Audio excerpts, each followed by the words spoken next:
Okay, time for some man time. I want to do a part 2 to love. What is it? Where we talked about the will that most of us, for the entirety of our lives, misconstrue as love. You see, the missus asked me based off of an example that I made where a guy finds out that the child he thinks is his is not his, and eventually, instantly, his love begins to decrease, begins to dwindle. She said, well, what about in cases where the guy may say, even though the kid is not mine, that I'm still the father? She said, is it because of his investment? The answer is yes. But not because of the output.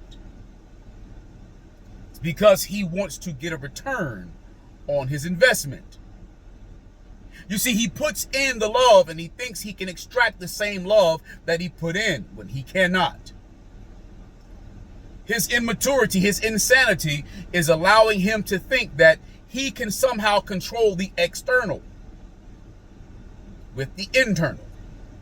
That he can take what's in him and put it into that child, put into that mother, and somehow they'll give back to him what he gave to them. And they will not. For instance, they will not lie to themselves to make themselves believe that they are his child. The mother may lie to herself to make seem and believe that she did not sleep with another man or mistreat him or deceive him, but she knows better. She cannot give him back what he's investing.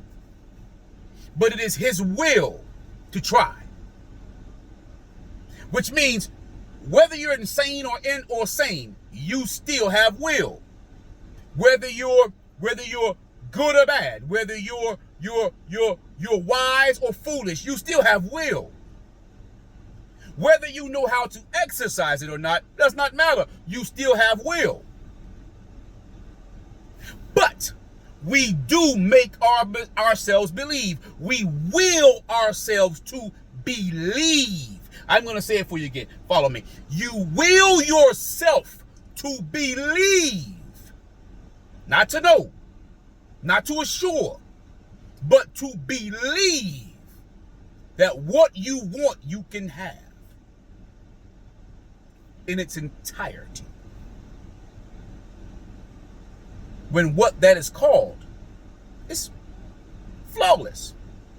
Now, let me ask you, what have you ever seen in life that is flawless? Except me. What I'm saying is, in that situation or a situation like that, that guy then will still be exercising his will. It's no different than when a woman loves a man, and if he does something for himself, she feels betrayed. He does something to make himself happy. Maybe he's not content with her. Maybe he's content with her, but he's not fulfilled with her.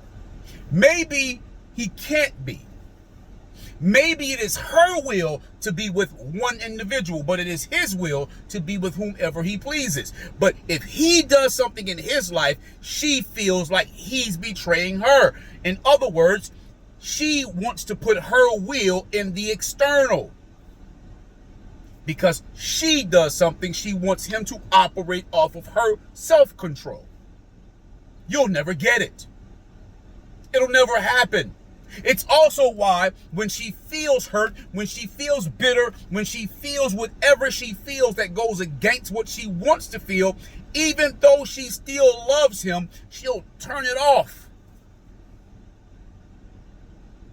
Inside, she still feels a longing for him. But I can't let him win. I will not. You see? It's why when you have kids with someone, ladies, that even though that person might be the best for you, you override your own knowledge. You override what you know to be the truth. You override your emotions. You override your logic, and you go with what you will. It's because everything and the only thing that really truly matters to you is your will. It's why when your kids' fathers are good fathers, you do everything in your power. You exercise your will to override how you feel, to override your nature, to override what you customarily do. You know, the right thing. You will yourself to do the wrong thing. You even will yourself to make excuses for the wrong things. You will yourself to do the things that you know that will cause you pain. You will yourself. It has nothing to do with your love. Because will is actually how you guide and direct your love.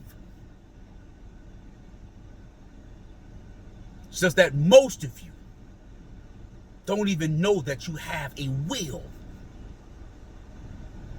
Just like the people who will themselves to override themselves, to end their own existence because they don't have the will to carry on. They don't know how powerful their will is to override self-preservation and annihilate their existence. They think they're weak, but their will is strong. They feel broken inside, but their will is strong. It's why when people are down to the bottom of their luck, they will themselves back up, because it has nothing to do with your love. It has nothing to do with whether you're good or evil. It has nothing to do about what's right or wrong. It is all about your will.